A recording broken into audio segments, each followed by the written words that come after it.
내가 만약에 10억대로 광교를 산다면 사실 10억대가 가장 선택지가 많은 것 같아요. 근데 저는 그 중에 이렇게 3개를 뽑아왔습니다.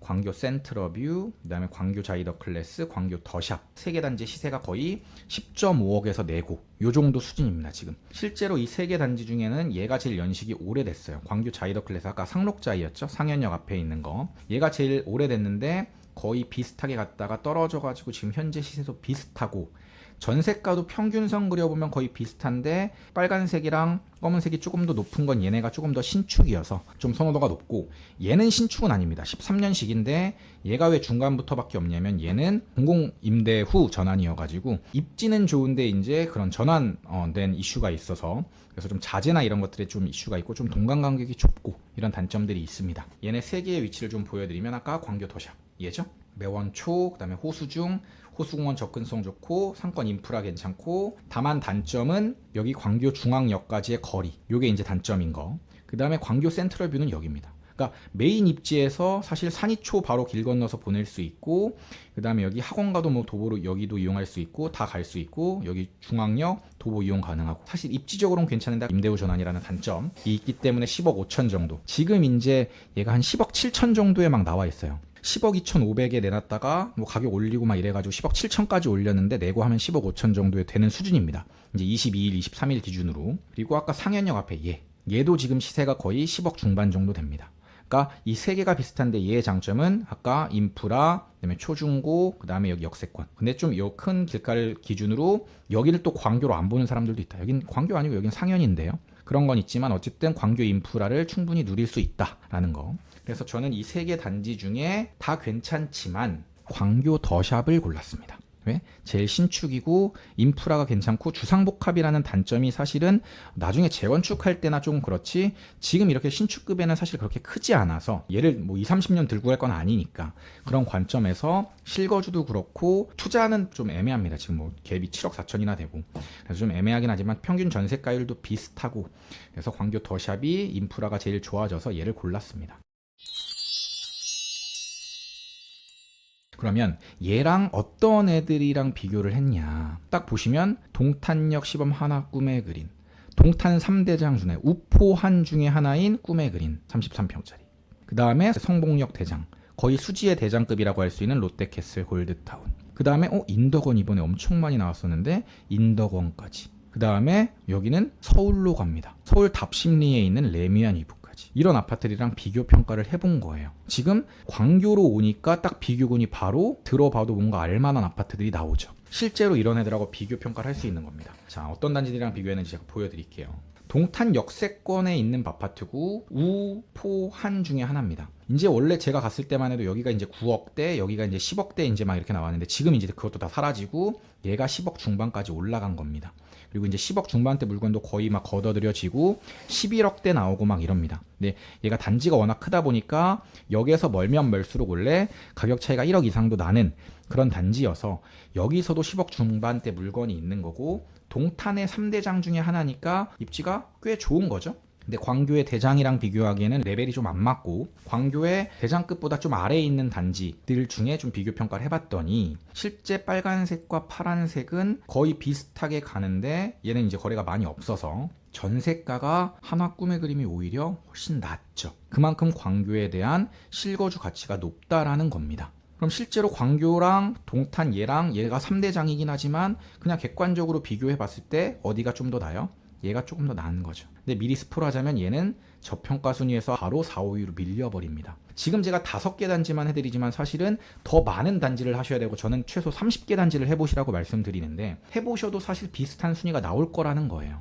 그만큼 지금 광교는 어떤 분위기냐면 가격대가 올라가면 올라갈수록 광교의 메인 입지로 가면 갈수록 가격들이 너무 많이 올라가고 있다. 그러니까 조정받았을 때 엄청 많이 조정받았다고 생각이 됐고 사람들이 이 정도면 많이 떨어졌는데 라고 생각을 하지만 그건 광교만 보기 때문에 그런 거다. 10억대 이상부터 제가 비교 평가를 해봤더니 실질적으로는 10억에서 11억 정도 아파트들은 싸지 않다라는 겁니다.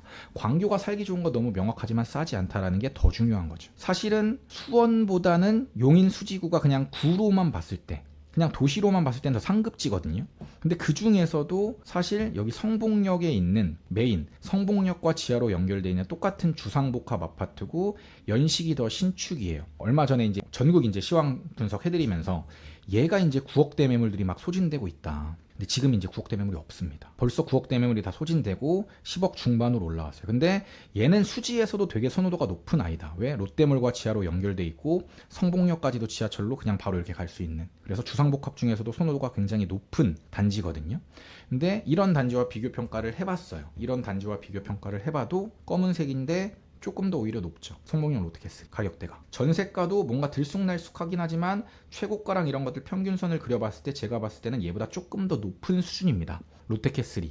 근데 그런 애가 지금 얼마냐면 똑같이 10억 5천이에요. 근데 얘가 9억대여가지고 이거보다 더 내고가 가능하다. 물론 얘도 가능하고 얘도 가능하겠지만 비슷한 수준에서 전세가를 봤을 때도 얘가 더 높다. 연식도 얘가 신축이고 세대수도 얘가 더 많고. 그러면 굳이 이 가격이면 여기 광교가 아무리 좋다고 하더라도 얘 살 필요가 있을까? 전 없다라고 봐요. 오히려 얘가 낫다라는 거죠. 자, 그 다음 굉장히 많이 나왔었던 인더건 엘센트로 GTX-A 호재를 타고 가장 많은 유튜브에 등장하고 가장 많이 다뤄졌던 아파트, 저도 가장 많이 언급을 했었던 아파트, 인더건 옆에 있는 인더건 엘센트로죠. 푸르조 엘센트로. 여기 이제 거의 16억 3천 막 이렇게 찍고 나서 이제 떨어졌죠. 16억 3천 찍고 쭉 하락해가지고 12억대, 그 다음에 막 9억대 막 이렇게 찍히다가 1층이긴 하지만 8억대까지 찍히고 이제 10억 중반까지 올라온 거죠. 얘는 인더건, 여기 GTX C 호재죠. 인동선 중에 여기가 이제 인더건이죠. 바로 위에가 과천이고, 그래서 여긴 바로 밑에는 평촌이고, 평촌 학원가도 이용이 가능하고, 인더건도 사실 도보권으로도 이용 가능한 아주 좋은 입지이긴 하죠. 여기가 내손동이고. 그렇지만 입지는 괜찮지만 항상 비싼 게 문제인데 지금 얘랑 비교하면 어떨까? 실제로 빨간색보다는 가격이 조금 비싼 축에서 올라갔었습니다. 광교 더샵이랑 비교해 봤을 때.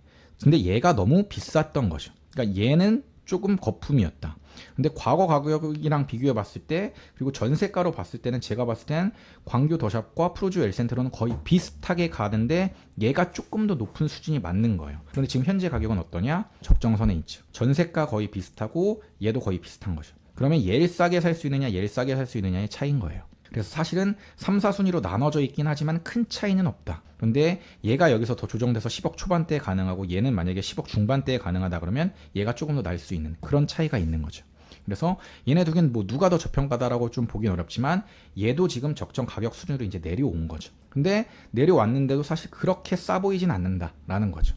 이제 9억대 매물들이 있었으면 저는 9억대는 괜찮았었는데 지리적인 절대적인 위치로 봐서는 얘가 훨씬 낫죠. 그런 측면에서 봤을 때는 저는 이쪽에 조금 더 무게를 둔 겁니다. 거의 가치가 비슷하지만 저라면 광교 너무 좋지만 굳이 광교에 차라리 인더건이 낫지 않을까? 왜? 인더건 교통호재도 있고 평촌 가까워서 학원가도 좋고 서울 접근성, 그 다음에 더 많은 사람들이 선택할 수 있는 수요니까. 수원과 강남 일자리를 갖고 있는 부부보다 여의도나 종로나 그 다음에 강남 일자리 접근성을 더 중요하시는 부부들이 많을 수 있으니까. 그리고 학군도 평촌이 더 좋으니까. 이런 거죠. 물론 평촌의 직접적인 학군은 아니지만. 마지막은 동대문구 답심리동으로 왔습니다. 이쪽으로 쭉 오다 보면은 여기가 이제 전통적으로 답심리동인데, 여기가 이제 레미안 크레시티가 연식이 제일 오래되긴 했지만 그래도 여기가 제일 가격이 비쌉니다. 얘보다도 더 비싸요. 입지적으로. 그래서 여기 뭐 롯데캐슬, 힐스 청계, 그 다음에 여기 미드카운티, 여기 레미안 위브까지 있는데 그 중에 이 레미안 위브입니다. 얘는 답심리역을 도보로 가능하고요. 초등학교 여기 품고 있고, 그 다음에 이쪽 청량리역까지도 도보로 가능한 거리입니다. 한 15분, 20분 정도 걸리긴 하는데 충분히 가능합니다. 여기에 단점은 교통은 서울 중심부고 너무 좋지만 학군이 안 좋다. 가격대가 가장 높은 수준에서 올라갔었습니다. 그러다가 얘가 원래 가격이 높았었는데 초록색이랑 비교해보면 연두색이 확 올라갔죠? 고평가. 얘가 꼭지. 여기 사면 됐다 안 됐다? 안 됐다. 그러다가 내려와가지고 비슷한데 전세가도 사실 제일 높은 수준에서 유지가 되고 있죠. 그러니까 전세가로 보나 과거의 시세로 보나 얘가 제일 좋은 아파트예요. 지금 현재 시세도 제일 비싸긴 해요. 그런데 그 시세 차이가 제가 봤을 때는 크지 않다. 얘네랑. 그래서 저는 얘를 2등으로 줬습니다. 기왕이면 서울. 많은 사람들이 경기도권 가가지고 이 동네만 있으면 너무 살기 좋아라고 느끼지만 그래도 결국엔 입지. 청량리역이 나중에 개발되고 청량 역세권이 더 좋아지면 여기는 더 좋아질 여지마저 있는 입지. 근데 교통은 원래 좋은 지선이긴 하지만 2호선 신남역도 가깝고, 그 다음에 1호선 청량리역, 그 다음에 GTX BC, 그 다음에 5호선 다 이용 가능한 교통적으로는 아주 훌륭한 자차로도 뭐 어디든 광화문이든 여의도든 아니면 강남이든 다 한 40분 정도면 갑니다. 그런 것들을 종합적으로 고려해 봤을 때 이 가격 차이를 고려하면은 저는 얘가 제일 지금 저평가긴 하지만 그 다음엔 얘 2순위 그 다음에 뭐 3, 4순위는 비슷하지만 얘 그 다음에 제일 고평가된 거는 전 얘라고 봅니다. 지금은 동탄이 뭐 엄청 많이 떨어져 가지고 막 지금 동탄이 막 그렇지만 그냥 객관적으로 제가 물론 이제 이것마저도 주관적인 의견이긴 하지만 저는 봤을 때는 전세가나 이런 것들을 고려해 봤을 때 얘 가격이 싸지 않다. 물론 싸지 않다고 해서 무조건 떨어지고 그런 건 아닙니다만 제가 봤을 때는 저는 선택을 안 할 것 같다. 차라리 같은 생활권이라면 차라리 광교 쪽이 날 수도 있다. 어차피 수원 쪽에 화성 쪽에 일자리가 있는 사람이라면 저는 얘보다 조금 더 낮은 가격대에 9억대의 광교 원저리를 고르는 게 낫지 않을까라는 생각이 오히려 있습니다. 시크릿 브라더 채널을 구독, 좋아요, 알림 설정 부탁드려요.